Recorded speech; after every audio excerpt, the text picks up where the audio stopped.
Very. Listen, we don't mess around. Yeah.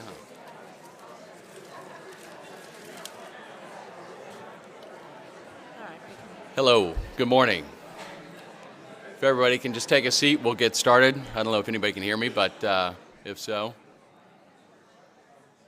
My name's Jim McGee, and my wife Sonny and I are delighted to lead this year's Parents Committee efforts.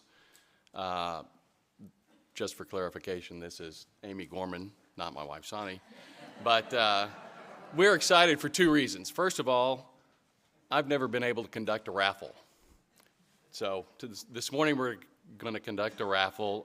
If you were here in the fall, you may recall that for all the seniors that participated in the fund before December 31st, they got the name to go in a hat, I said. I lied, it's not a hat. It turns out to be a little wicker basket. And that incented 53% of the senior parents to participate in this year's fund, so thank you for that. So without further ado, we will just draw a couple names out of the basket here. You can see I'm not allowed to actually draw. First name? Joe and Lori Cassidy. Do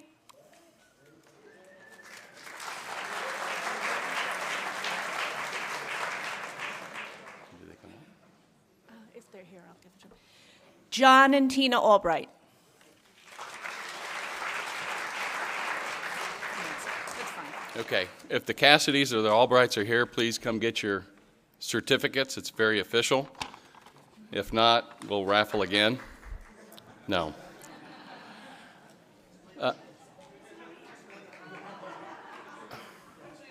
Oh, that's a good point.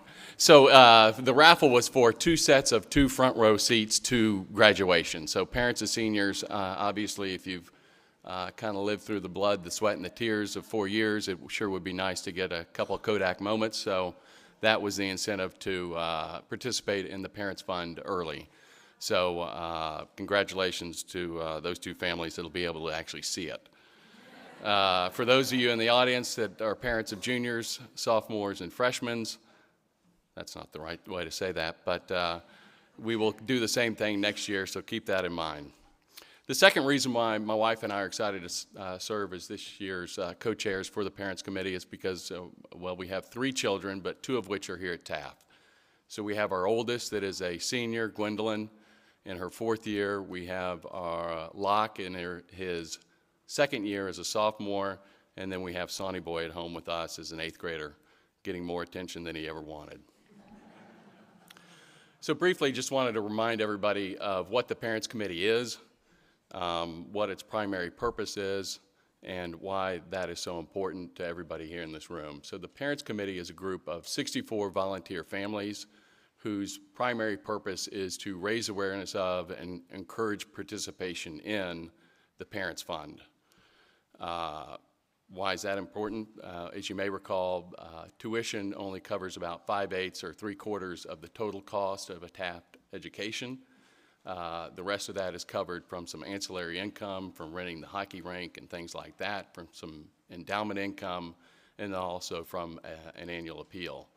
So the annual appeal comes from 3 buckets: from Friends of Taft, from alumni, of course, and then from parents. And the parents here at Taft have a very long history of supporting the annual appeal, in fact, broadly. So for the last 21 years, more than 90% of the parent body has participated in the fund. So we're trying to get to 100% again this year. So today, I stand here and thank 52% of you that have already participated year to date.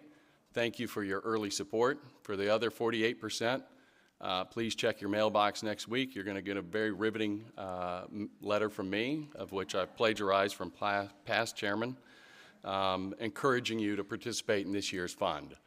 So please give that thoughtful consideration, and then please take action to return that envelope with a pledge card or a check participating in this year's fund.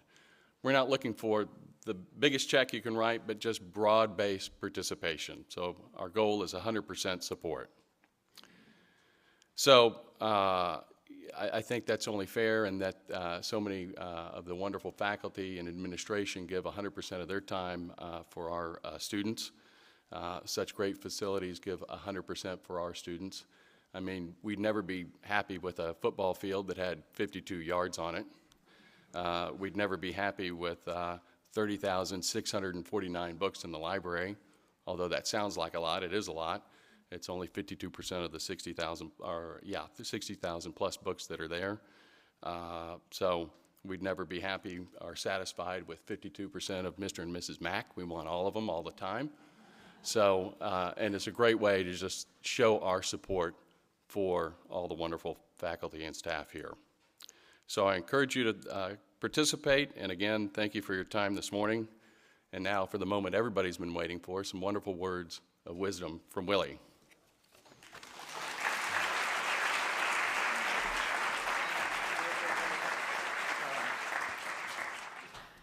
Yeah, that comment about the 52% of Mr. and Mrs. Mack, it reminds me of when I was interviewed long ago for the job. The advisory committee interviewed Pam and me, and obviously we were a package deal.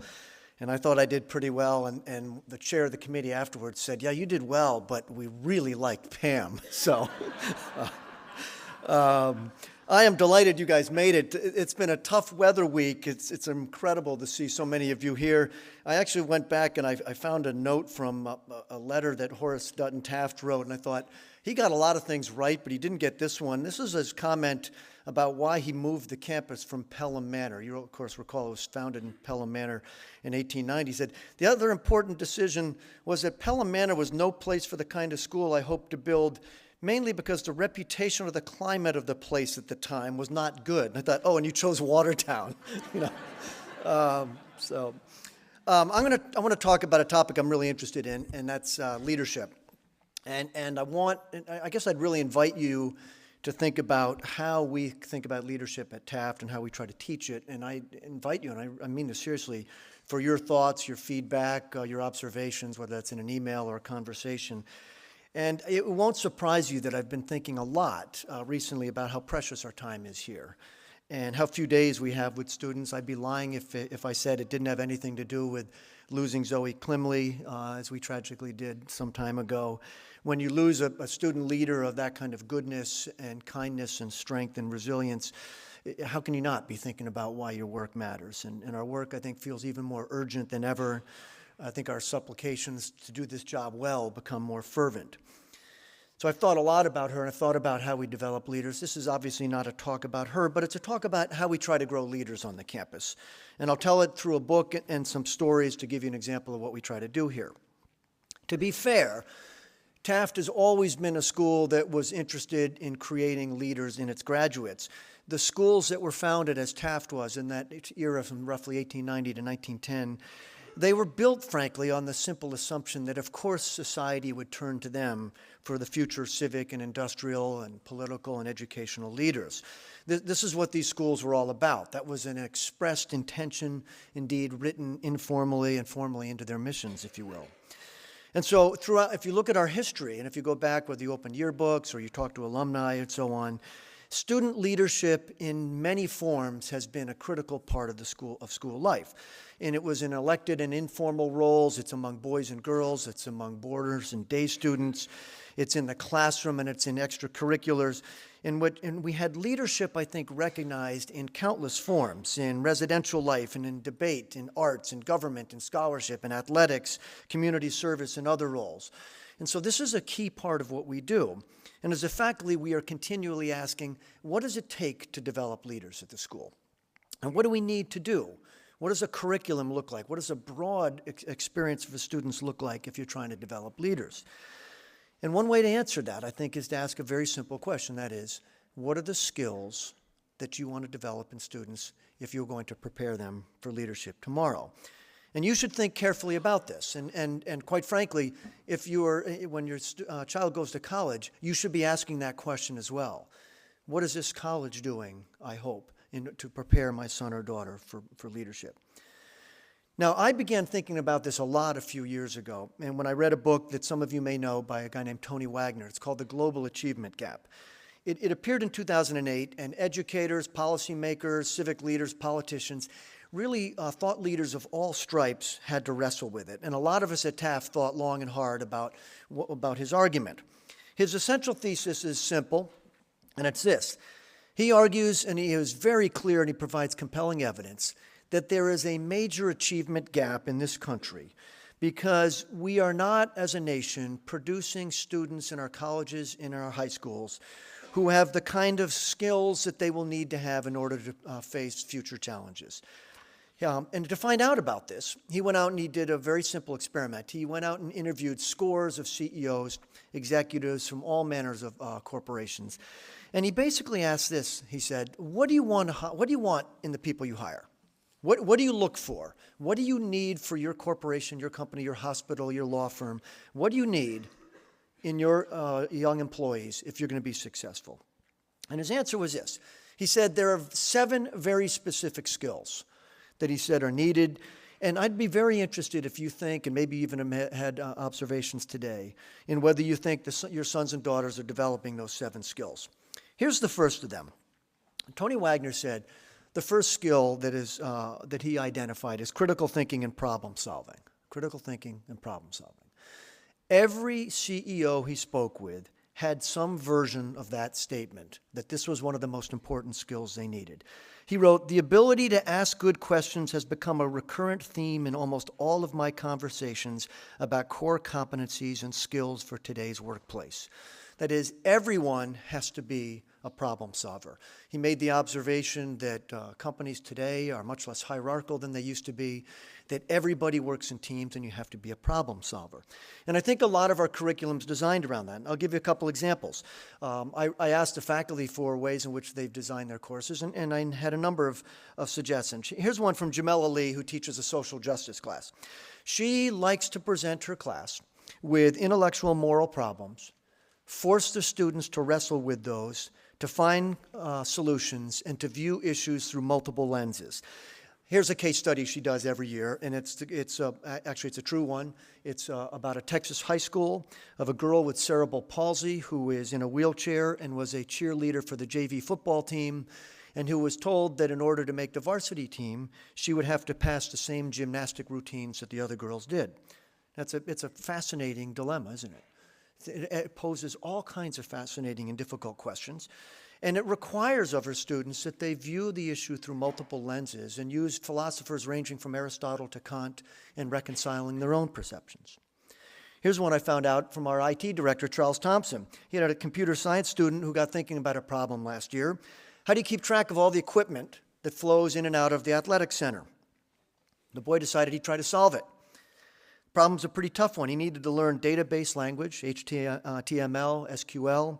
He had to partner with the IT director to create a database structure that was appropriate for the job. He had to make prototypes of the interface. He had to design the algorithms that would allow him to enter data and authenticate users. And then he had to test it. He had to stress test it to see if this web-based approach would work. Once he did, he thought, this is interesting. Maybe I could design this for the POs, and we could track packages as they come in and out. This is a sophomore. Do you think that Dell or Cisco might be interested in him a few years from now? Here's another. 2 girls approached Dr. Benedict about doing independent work in neuroscience after they read a college textbook. And when she told me that, she sort of just dropped it in there. I said, what do you mean? She said, well, they read the textbook. They then completed brain dissections on a lot of animals, and then she challenged them with a problem that is generally given in the final year of medical school. It has to do with the disease process of myasthenia gravis, which is a muscular disorder that results in the failure of cellular neuroreceptor sites. So she presented them the case. She told them, I don't think that you're going to be able to get this, and then she left them alone. 3 days later, they returned with the exact mechanism of the disease. They plan on submitting their findings to the university for peer review, and I have a feeling that 10 years from now, they'll have the letters PhD after their names. Here's one last one about problem solving, and it comes from Rusty Davis. Rusty teaches AP Physics, and he wants his students to understand the fundamental concepts of velocity. So he goes out on the soccer field with the potato gun. It's a really fun class because, as he reminds me, it's fun. Kids like blowing things up. And the potato gun is especially fun because it's this long PVC pipe, it looks like a mortar, and you put all kinds of explosive stuff at the bottom, and then you ram a potato on the top, and then you shoot it into the next county. And it's also fun to shoot it into trees. I've watched the class. The students gather around Rusty, clutching calculators and stopwatches. One or more of them will volunteer to run out a few hundred yards to squint up skyward to see if they can find the potato and determine where it lands. And he doesn't begin by teaching them the formula. He doesn't do that. He wants them to wrestle with the problem. He wants them to have the discovery, the conceptual discovery. And so they gather around him, and this is what Rusty says. Oh yeah, they flail. They flail for a while. I make them shoot potatoes and rockets. I change the angles. We try to predict where they land. They get it wildly wrong at first. And then they punch into all kinds of numbers on their calculators. They debate the trigonometry. They calculate initial velocity, flight time. And invariably, doing it time and time again, they get closer and closer, and then finally they get it. Invariably, they end up stumbling on this other neat idea, which is that you can launch the potato and it'll arrive at the same place, even though you can do that at two different angles. And that's something that artillery officers from Napoleon on have been wrestling with. And then the conversation deepens because he says, you know, here's one for you. See if you can figure this out. What's the ideal angle for a shot putter to release the shot, given that the release point is 6 feet above the place where it lands? That's a whole different kind of trigonometry. If I'm hiring, I'm really interested in the boy or girl who took that class. Here's a second skill that Wagner identified, and it's called collaboration across networks and influencing, leading by influence. I would argue that in our lifetime, there may be no trait or no skill needed in schools that's changed more than that. The Partnership for 21st Century Skills puts it this way, that the need, and I quote, to learn from and work collaboratively with individuals representing diverse cultures, religions, lifestyles in a spirit of mutual respect and open dialogue in personal work and community context is vital. It sounds fluffy, but there is a hard truth here. If you can't work with people who view the world differently than you, who bring different perspectives to it, you will be irrelevant. Corporations, universities, hospitals, law firms, they are much less hierarchical than they used to be, and many exist, of course, in multiple nations and time zones. A senior executive at Dell observed that working fluidly across boundaries is an absolute must in their corporation in order to, quote, solve problems where the total solution requires a consortium of different people. So this shapes our admissions policy, doesn't it?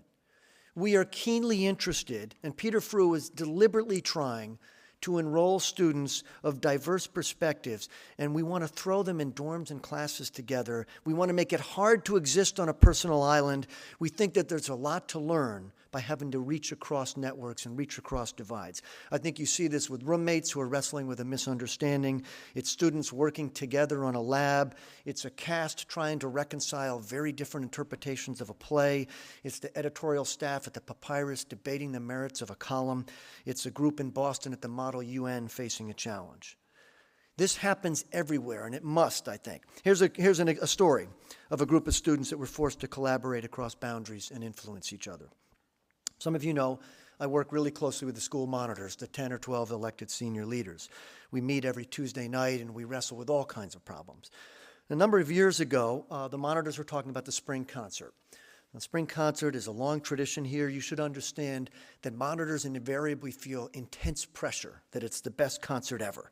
There's this kind of arms race of expectations such that if we brought the Rolling Stones back, you know, there'd be criticism. If you got Bruno Mars to do another show, we still wouldn't be good enough.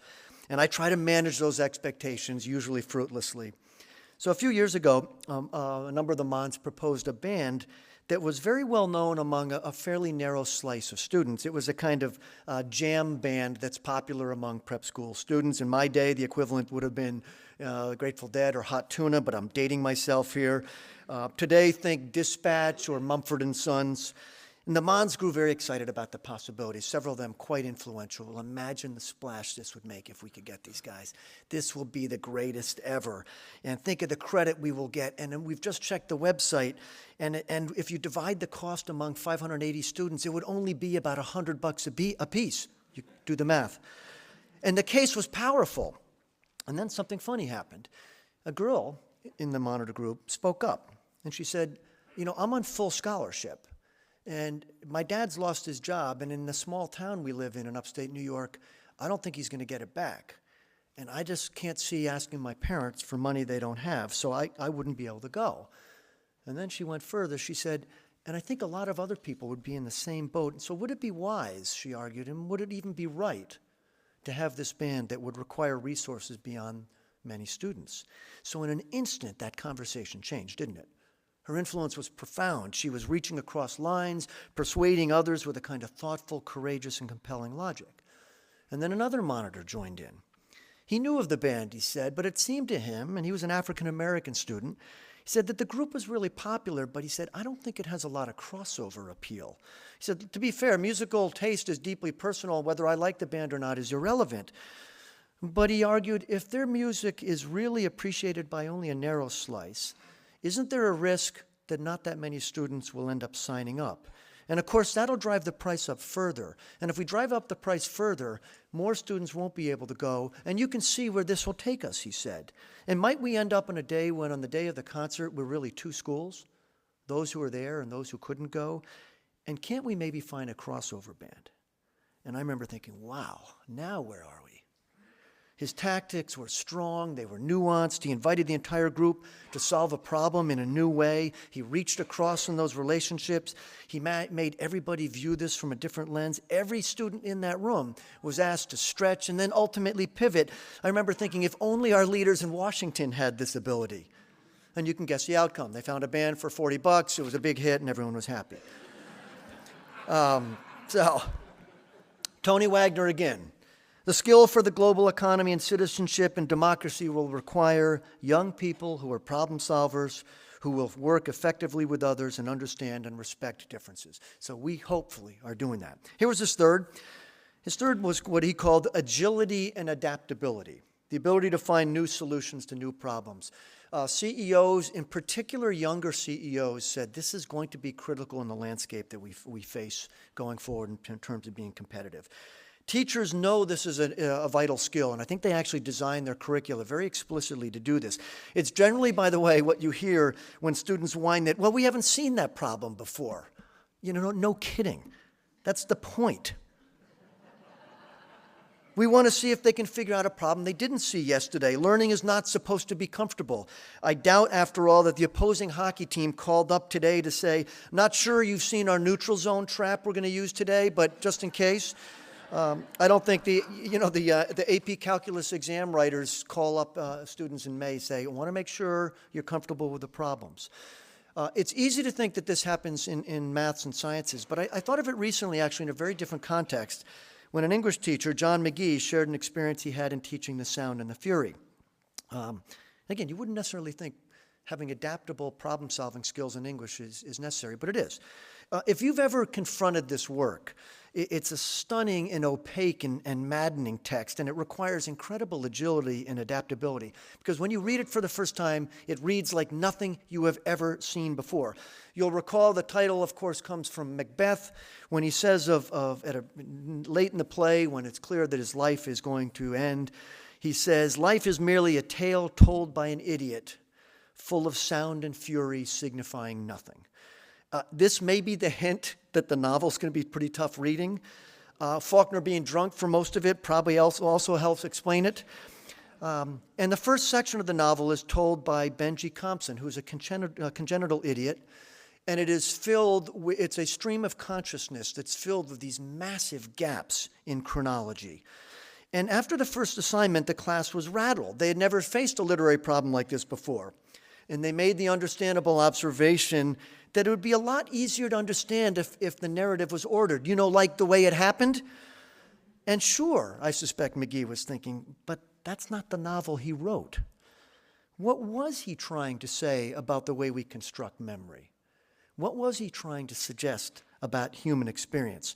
So Mr. McGee took a copy of the text, and he cut the section into pieces, and then he taped them all in order, in chronological order, not the way Faulkner wrote it. And he gave it to a student. He said, you know what, I want you to come back to class, and I want you to read this version, and I want you to tell me what you've learned about what Faulkner was trying to say about memory and perception. And he did.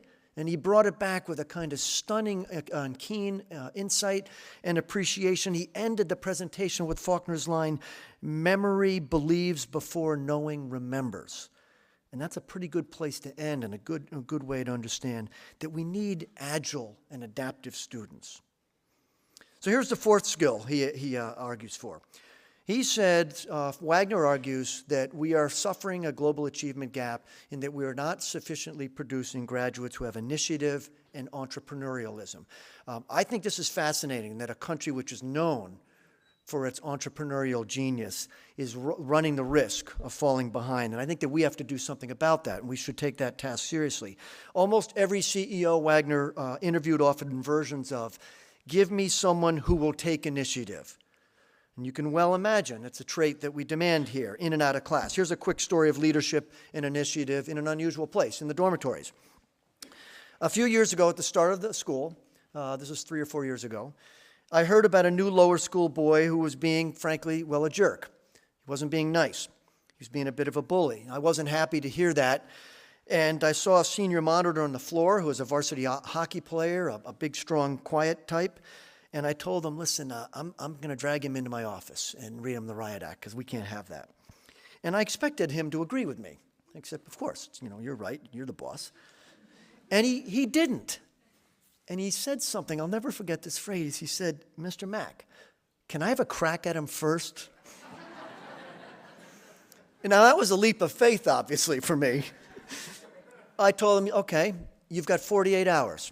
Report back to me." And he found me the next day. He said, "I think we're okay." Really? How's that? Here's what he did. First, he talked to another monitor and 2 team captains, and he briefed them on the issue. Then he checked with the dorm faculty, asked for their permission for a meeting, and asked for their advice. Then they agreed on an approach and their talking points, who would say what and how and when. And then finally, they came into his room. They asked the roommate to leave. They shut the door. And they sat down with him and they gave him a lecture and said, "Do you know how hard it is to lose the reputation of being a jerk? Do you know that the cornerstone value here is that we respect each other? Do you know that we don't do that here? That being nice to each other is what we ask for?" I said, "Yeah, and?" He said, he started crying. He told us how homesick he was and how he thought that no one liked him. Right? You can see that boy trying too hard. They talked for 2 hours. That boy became a monitor several years later, and he was a darn good one. Here's a different example. It comes from clubs. I would argue that student clubs are not an extra in the extracurriculars. I think they're vital. There's a long history of student clubs at Taft. I'm sure many of your sons and daughters are involved in clubs. There are, at last count, about 70 clubs on campus. Some of them are silly. Some of them are serious. Some last 1 year. Some seem to come in ebbs and flows. Some are fixtures and are really critical parts of our school. I think they require enormous student leadership because they are student-owned. Faculty are advisors, but we don't run those. And you have to show a lot of leadership if you're going to choreograph 20 dancers, if you're going to oversee a portfolio of investments, if you're going to schedule and recognize Earth Day, if you're going to host a discussion on the Supreme Court decision to overturn the Defense of Marriage Act. You have to be a leader to do any one of those. So here's one that happened this fall. Sophomore boy decided he wanted to start a fishing club. He was an avid angler. He figured there would be others like him. He wanted to talk about fishing, and he wanted to get others fishing. So first he had to find a faculty advisor. He was really smart. He chose me.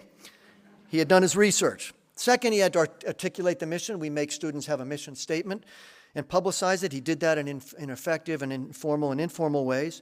And then third, he had to do the big part of these clubs. He had to fundraise, and this is where it gets interesting. He did some analysis. He didn't call it that, but it was. And knew that T-shirts have a decent profit margin, as you probably noticed today. He noted that long-sleeve tees actually sell better than short sleeves, but really it was going to be about the slogan and the design. You can have a bad T-shirt and no one will buy it. So he does what any good ad guy does when he brings in the pitch. You show the boss the really radical one, so when he shoots it down, you can go with the idea that you want it anyway. So he went to the dean of students, and she correctly overruled the "quit bitching and start fishing." But if you begin there, how can you not be thrilled with kicking bass since 1890? Yes, I'm the advisor. I don't. But that was only one of the hurdles. If you're a high school teenager, you can't just call up a company, order a bunch of shirts, have them sent to your school, and say, I'll pay you when I get the money. So you had to fill out a request form, bring it to me to be signed, work with my assistant to fax it, only to get a call from the sales rep that she was suspicious. Now here's when I began getting emails, which is good because I have nothing else to do. Hello, Mr. Mack. I was wondering if you could do me a huge favor and shoot me an email saying I have permission to print the shirts to Custom Link because they wanted to make sure I have permission. Thanks. So I wrote him, and he forwarded it. Dear Madam, the Fishing Club of Taft has permission to have a shirt that reads Kicking Bass since 1890. I can't believe I was writing this. Please confirm receipt. Now, one would have thought that that would have done the trick, but I received another email. Mr. Mack, the lady at the T-shirt company won't accept the forwarded email, so can you reach out to her directly? Sure, I have nothing else to do. Which I did, and then she wrote back in that impossibly cheerful way of the head of a sales department who's just made a good sale, and every one of these has an exclamation point. Hi there. Thanks for sending us your approval. The order's being processed this morning. The shirts are super cute. I'm sure there'll be a big hit with all the fishermen in the club. Thanks again. And under her title, it read T-shirt ambassador. It's a funny story and a little one, but it's actually pretty revealing. And I'm guessing that this boy's going to be the kind of leader who is going to take initiative. He did it already. He'll do it again. Now, Wagner's fifth skill is my favorite, but I'm an English teacher. It's about the ability to communicate in speech and print. The paucity of communication skills in our nation is sadly has been copiously surveyed and chronicled everywhere. Wagner found that almost every executive he talked to bemoaned the fact that American high school and college graduates can't speak and they can't write. I think of a great friend of mine, a former Taft parent. He's a partner in a law firm, and he once said to me, Willie, just give me some kids who took mid-English. My guess is you've heard from your children about how much we make them write. And how high our standards are in the given semester. Paragraphs, in-class writings, reading responses, essays, revisions, journal entries, outlines, drafts, reflections, summaries, lab narrative, word problem solutions, monitor applications, summer service grants. What did I forget? We want them to know how to write when they leave here, and we push them hard. We also ask them how to learn how to speak on their feet, and we think that the totality of their experience here will develop that skill. We don't think about it as narrowly as if you take the public speaking class, you'll learn how to public speak. We believe that the entire experience you find here is going to make you learn how to respond to questions, think on your feet, speak in front of audiences. The poor kids, they must feel that every word is weighed, and why not? In class, and you saw this today probably, with only a dozen or so students in the class and the teacher demanding your participation or requiring a presentation, you can't help but become a better speaker. You've got to talk. And if you're not good at it when you arrive, you sure as heck get a lot better at it by the time you leave. And then add all the other ways. School meetings, assembly announcements, the lower mid history debates, lower mid Shakespeare Macbeth contest, the mid-sonnet recitation, public speaking classes, drama roles, club activities, debate club, Model UN, the Jets team, and on and on. So your children are challenged to speak every day. And by the way, it's not easy. Could you imagine standing in front of a crowded Bingham auditorium, standing in front of them and giving a full speech or making an assembly announcement in front of 580? It's not easy. They get better at it as they grow. They're not perfect. That's learning. I saw an example this week. A student on the class committee made an announcement about buying flowers for the formal, and that if you were interested in doing that, to send an email, and I quote, if you want to buy a boutonniere or a croissant. I mean a corsage. If you want flowers, email me. They're not perfect. Wagner argues that the sixth skill is that of accessing and analyzing information. And I would argue of his seven, this is the one that's been most radically transformed in our lifetime. It feels revolutionary to me. I do not think that the head of school or principal in your day, at high school, in my day, would have been saying that accessing and analyzing information is really going to be one of the most important skills going forward. And the reason is we weren't faced with the same opportunities. We accessed information by reading books, and if you're really motivated, you did interlibrary loan. That was it. Your children, my children, have a very different experience. The world they are faced with staggering amounts of information. We worked hard to find it. They have to work hard to access and assess it. You know, Tony Wagner has it right when he says this: indeed, all this access to information is of little use, and it may be downright dangerous if we don't know how to evaluate it. Now, the obvious answer you'd say is the history essay. Of course, a major history essay is requiring this. But it happens in other places. Here's one from the science. We have a student working in a tutorial with a teacher on the biology of gender. You know, that is, in the natural world, there's all kinds of crazy examples of gender bending, creatures that start off one sex and become another sex during the course of their lifetime. So she's using an inverted fluorescence microscope and doing research on hermaphroditic switching in a particular nematode, C. elegans worm. It's this really rare worm, and she's looking at it. She's doing the research, she's consulting with a graduate school and their experiments, she's using highly sophisticated technologies, and she's yielding an incredible amount of data. There's a ton of it. That's not the problem. The problem is sifting the data, evaluating it, especially as it can be at times confusing and even contradictory. Her teacher shared in an email to me, she said, she's encountered many challenges, but she just keeps persevering, troubleshooting, evaluating like any scientist. She told me she's been waking up dreaming about her worms. I just love that idea. She's dreaming about this. She will be collaborating with college researchers this spring. She hopes to validate their experiments there. You have a sense that there's a professor who's going to pull this young woman aside a few years from now and say, have you ever considered working in a lab? And then his final skill is this one. He calls it curiosity and imagination. I could share 1,000 stories of how we try to foster curiosity and imagination. I watched my 2 advisees this fall as they wrote, produced, and recorded a DVD. It was inspiring. But I guess I'd add, it's not only the province of the arts. You think it might be, but it's not at all. Here's a favorite example from a boy who did an independent project on an environmental question he's really curious about.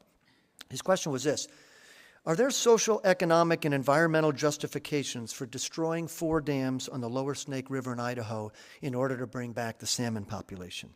That's a really big question. And he was insanely curious to come up with an answer. So he wrote a 40-page essay that answered it. But that only whet his appetite. I mean, his curiosity wasn't satiated. So he began interviewing Department of Environmental Protection leaders. He volunteered with the state's trout stocking program. He attended public hearings. And at one point, when he was asked to defend his thesis in front of a panel that included one of the nation's leading experts who critiqued him, he gently and politely interrupted the expert. And I am quoting him here because I've never forgotten. He said, actually, sir, there's a study done in Iceland in the early 1980s about native salmon that would dispute your point. That's what curiosity sounds like. And the expert sat down. Here's one from Bruce Pfeiffer, our Collegium director. Last year, he showed his students a TED Talk by a guy named Eric Whitaker, who's a choral director and a composer, who told the story of how he created what he called the virtual choir. It's a beautiful TED Talk if you ever want to see it.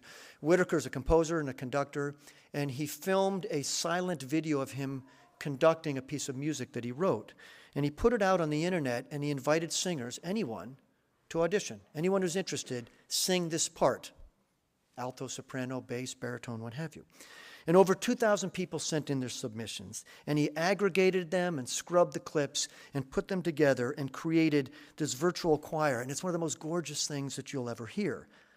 Well, one of Bruce's students in Collegium saw it, and she was moved not only by the beauty of the choir, but also by the concept itself, that people from hundreds of nations and around the globe could be combined into a choir.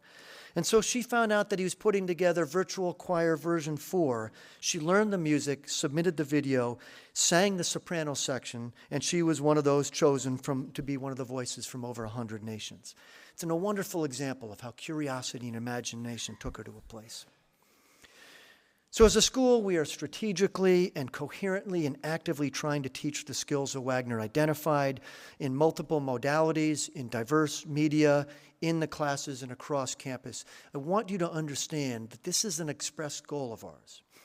There's a really compelling reason we do. Our nation, the world, it needs a generation of leaders who can think critically and collaborate and influence, who can adapt to new challenges, who can show initiative, who can write and speak well, who can access and analyze information, and who show curiosity and imagination.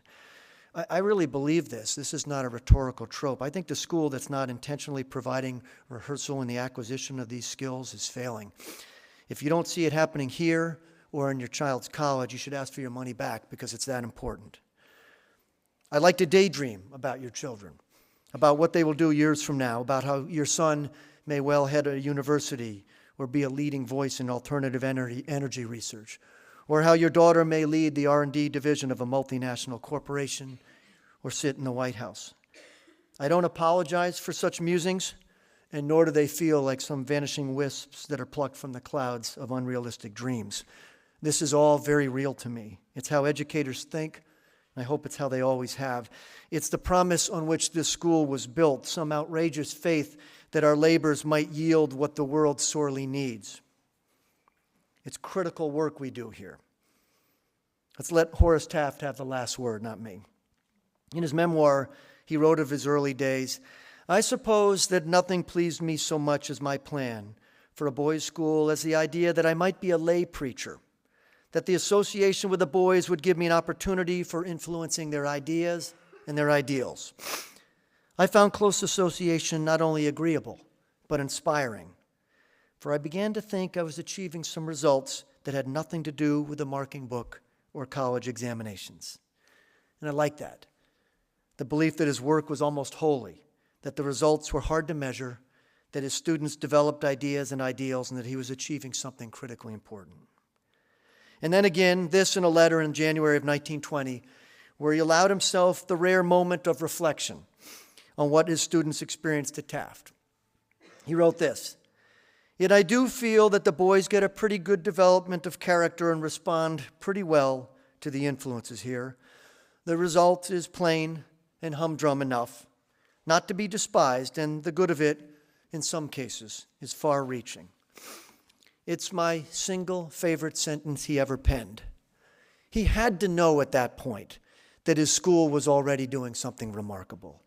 He already had 30 years of commencements, and he'd watched countless students become leaders in industry, public service, education. Surely he knew then that the Taft School was going to endure and that it was going to be seen as one of the great schools of the nation, that leaders of extraordinary qualities would develop at the school. But all that he allows himself in that note is the school is pretty good and does pretty well. The results plain and humdrum. As close to congratulation as he ever gets in his life is the phrase, "The good of it, in some cases, is far-reaching." I might tape that phrase to my door. It's still the hope today, at once bold and humble, that your children will become, in some beautifully different ways, good people and skilled leaders, their influence reaching far across time and space. It cannot be a vain hope. I think the need is too great and our hours are too short. And my hope is that you got to see a little bit of that today when you were here. And I hope you've had a wonderful day so far and that you'll enjoy the rest of it. With that, and with a great sense of welcome and privilege to have you here, thank you.